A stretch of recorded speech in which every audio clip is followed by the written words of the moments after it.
السلام علیکم ورحمۃ اللہ وبرکاتہ۔ آج کے سبق میں ہم سورۃ البقرہ آیت نمبر 32 اور آیت نمبر 33 کو تجوید کے ساتھ پڑھنا سیکھیں گے۔ آئیے اپنے سبق کا آغاز کرتے ہیں تعوذ اور تسمیہ کی تلاوت سے۔ اعوذ باللہ من الشیطان الرجیم، بسم اللہ الرحمن الرحیم۔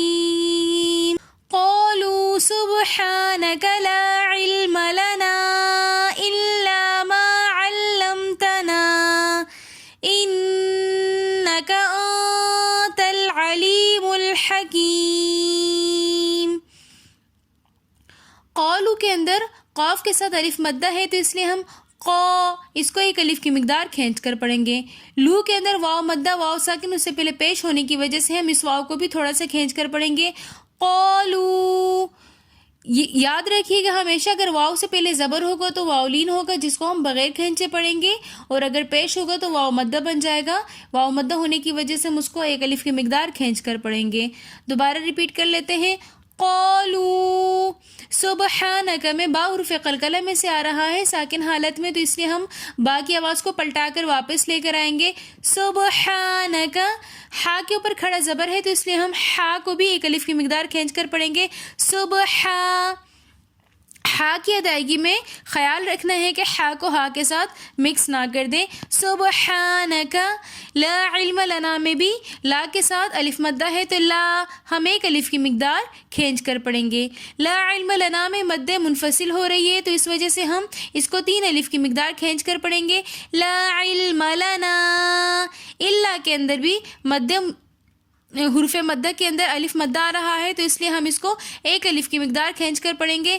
الا، ما کے اندر بھی الف مدہ ہونے کی وجہ سے ہم اس کو بھی تھوڑا سا کھینچ کر پڑھیں گے۔ الا ما، علمتنا کے اندر بھی نون کے ساتھ الف مدہ آ رہا ہے تو اس لیے اس کو بھی ہم ایک الف کی مقدار کھینچ کر پڑھیں گے۔ علمتنا، علمتنا کے بعد چھوٹی سی قویں لکھی ہوئی ہے، یہ علامت ہوتی ہے وقف کرنے کی، تو یہاں پر ہم وقف کریں گے۔ انکے کے اندر نون مشدد ہونے کی وجہ سے ہم غنہ کریں گے۔ انکا، انتل کے اندر نون ساکن کے بعد اخفا کے 15 حروفوں میں سے تا آ رہا ہے تو اس لیے ہم یہاں پر غنہ کریں گے۔ آتل، تا کو ہم لام کے ساتھ ملا کر پڑھیں گے۔ تا اور لام کے درمیان ایک الف ہے جس کو ہم نہیں پڑھیں گے، یہ الف حمزۃ الوصل ہوتا ہے جو درمیانے کلام میں آنے کی وجہ سے گر جاتا ہے۔ آتل، علیم کے اندر یا مدہ ہے یا ساکن اس سے پہلے زیر ہونے کی وجہ سے ہم اس یا کو ایک الف کی مقدار کھینچ کر پڑھیں گے۔ علی، ملک کے اندر بھی سیم حمزۃ الوصل درمیانے کلام میں آنے کی وجہ سے گر جائے گا، اس حمزہ کو ہم نہیں پڑھیں گے بلکہ میم کو لام کے ساتھ ملا کر پڑھیں گے۔ علیم، الحکیم کے اندر بھی یا مدہ ہونے کی وجہ سے ہم حکی ایک الف کی مقدار کھینچ کر پڑھ رہے ہیں، پھر یا مدہ کے بعد میم ساکن ہو جائے گا تو اس لیے ہم وقف کی حالت میں اس کو تھوڑا سا زیادہ کھینچ کر پڑھیں گے۔ حکیم، آیت کو ریپیٹ کر لیتے ہیں۔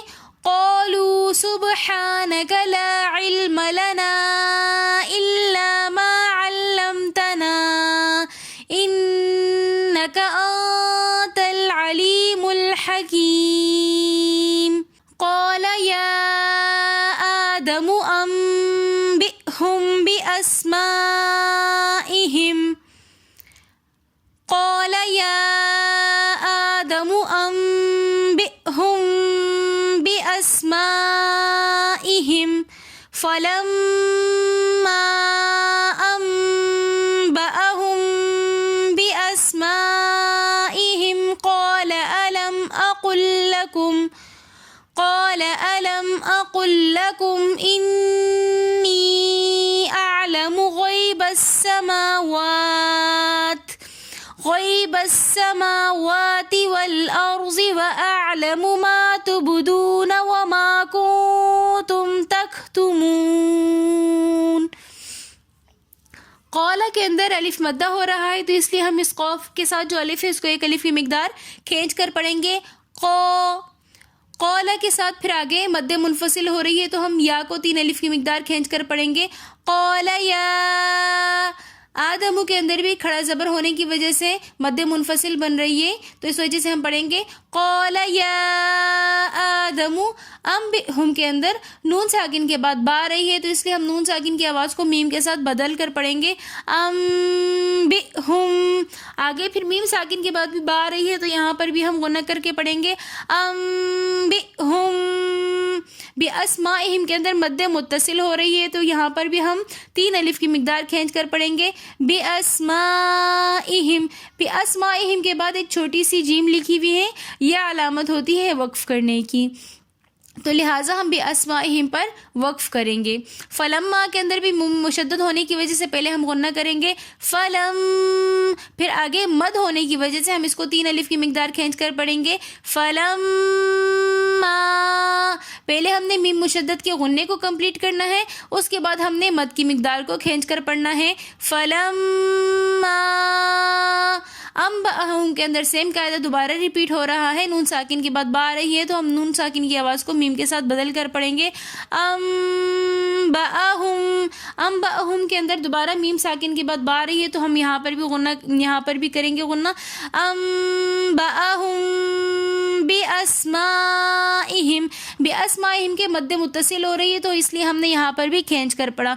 बिअस्माइहिम के बाद लाम अलिफ ज़बर ला आया है, तो इसको हम दोबारा याद कर लेते हैं कि ला अलामत होती है वक्फ ना करने की, तो लिहाजा ये जहाँ पर भी होगा हम वहाँ पर वक्फ नहीं करेंगे, बल्कि या तो इससे पहले वाले हर्फ के ऊपर वक्फ करेंगे या उससे बाद वाले वर्ड के ऊपर वक्फ करेंगे।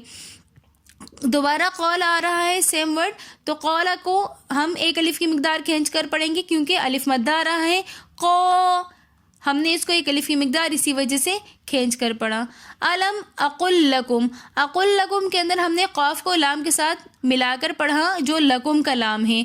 क़ाफ के साथ जो लाम है हम उस लाम को नहीं पढ़ रहे हैं, क्योंकि मुशद्दद हर्फ हमेशा मुतहर्रिक हर्फ के साथ मिलकर पढ़ा जाता है। मुशद्दद हर्फ के अंदर 2 हर्फ होते हैं, एक साकिन हर्फ होता है और एक मुतहर्रिक हर्फ होता है, तो 2 साकिन जमा होने की वजह से उसका पढ़ना पॉसिबल नहीं होता। तो इस वजह से अगर मुशद्दद हर्फ से पहले साकिन हर्फ हो तो हम उस हर्फ को नहीं पढ़ते, बल्कि उससे पहले जो मुतहर्रिक हर्फ होता है हम उसके साथ मिलाकर पढ़ते हैं। यहाँ पर भी अकुल लकुम को हमने काफ जो है उसको हमने लकुम के लाम के साथ मिलाकर पढ़ा अकुल लकुम, लेकिन काफ मोटे हर्फों में से और लाम बारीक, तो हमने काफ के साथ लाम को मोटा नहीं करना। इसकी अदायगी में थोड़ा सा इस बात को मद्देनजर रखते हुए पढ़ना है। इन्नी के अंदर नून मुशद्दद होने की वजह से पहले हम गुन्ना करेंगे इन्नी, आगे मद्दे मुनफसिल होने की वजह से फिर हम मद की मिकदार को मुकम्मल करेंगे इन्नी। आलमू की अदायगी में भी थोड़ा सा ख्याल रखना है कि आइन की आवाज़ को एक तो हिलाना नहीं है और दूसरा आइन को हमज़ा के अंदर मिक्स नहीं करना। बहुत सारे लोग आलमू पढ़ लेते हैं, आइन की प्रॉपर तौर पे अदायगी नहीं करते, या तो जल्दबाजी की वजह से या समटाइम्स लैंग्वेज का फ़र्क आता है, तो जिसकी वजह से आइन प्रॉपर तौर पे अदा नहीं हो पाता। तो ये प्रैक्टिस करने से फिर इंशाल्लाह आ जाता है। इन्नी आलमू गौइबस समावात में बा को हम सीन के साथ मिलाकर पढ़ेंगे, दरमियान में हमज़तुल वसल आने की वजह से गिर जाएगा, इस हमज़ा को हम नहीं पढ़ेंगे। समावात में मीम के ऊपर खड़ा ज़बर है, तो इसलिए हम समा 1 अलिफ की मिकदार खींच कर पढ़ रहे हैं। वाव की अदायगी में होंठों को हमने प्रॉपर तौर पे गोल कर लेना है ताकि वाव मुकम्मल तौर पे सही तरीके से अदा हो। समावा, वाव के ऊपर भी खड़ा ज़बर होने की वजह से हमने खींच कर पढ़ा इन्नी अअलमु गैबस समावा। वल अर्ज़ के अंदर भी वाव को हम लाम के साथ पढ़ेंगे, जो दरमियान में हमज़ा है उसको हम नहीं पढ़ेंगे। सेम हमज़तुल वसल दरमियाने कलाम में आने की वजह से गिर गया। वल अर्ज़ी में रॉ साकिन, उससे पहले ज़बर होने की वजह से हम इस रॉ को मोटा पढ़ेंगे। वल और रॉ को हमने तकरार के साथ पढ़ना है। अगर इस तरह वाइब्रेशन की आवाज़ आएगी तो इसका मतलब है कि रॉ की एक प्रॉपर तौर पर हमने अदायगी की। अगर वाइब्रेशन टाइप की आवाज़ वीडियो पसंद अदायगी के अंदर वीडियो को like comment share and subscribe जरूर कीजिएगा। मिलते हैं नेक्स्ट वीडियो में, तब तक के लिए अल्लाह के अंदर सेम आइन की अदायगी में थोड़ा सा ख्याल रखना है कि आइन की आवाज़ को हमने हमज़ा को अंदर मिक्स नहीं करना, आलमू नहीं पढ़ना। व आलमू माँ तुबदूना के अंदर माँ के साथ अलिफ मद्दा होने की वजह से हमने माँ 1 अलिफ की मिकदार खींच कर पढ़ा। तुबदूना के अंदर बा हुरूफ कलकला में से साकिन हालत में आ रहा है, तो इसलिए हम बा की आवाज़ को पलटा कर वापस लेकर आएंगे।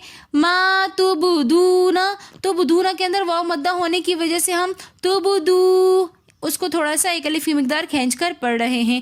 وما کے اندر سیم دوبارہ الف مدہ ہونے کی وجہ سے وما ایک الف کی مقدار ہم نے کھینچ کر پڑھا. کنتم کے اندر نون ساکن کے بعد اخفا کے 15 حروف میں سے تا رہی ہے تو اس لیے ہم یہاں پر اخفا کریں گے. کنتم تختمون کے اندر یہ باریک کاف ہے, اس کے اوپر ہم قلقلہ نہیں کریں گے. تختمون تمون کے اندر بھی واو مدہ ہونے کی وجہ سے ہم ایک الف کی مقدار کھینچ کر پڑھیں گے.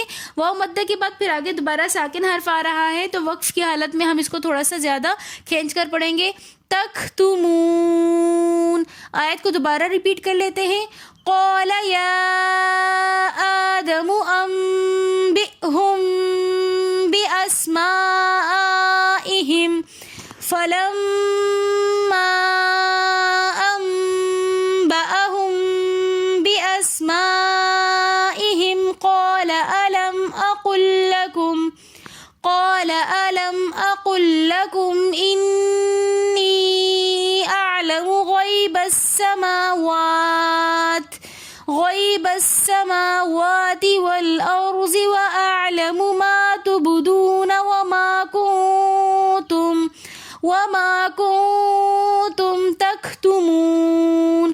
اگر آپ کو ہماری آج کی ویڈیو پسند آئی ہو تو ویڈیو کو like comment share and subscribe ضرور کیجیے گا. ملتے ہیں نیکسٹ ویڈیو میں, تب تک کے لیے اللہ حافظ.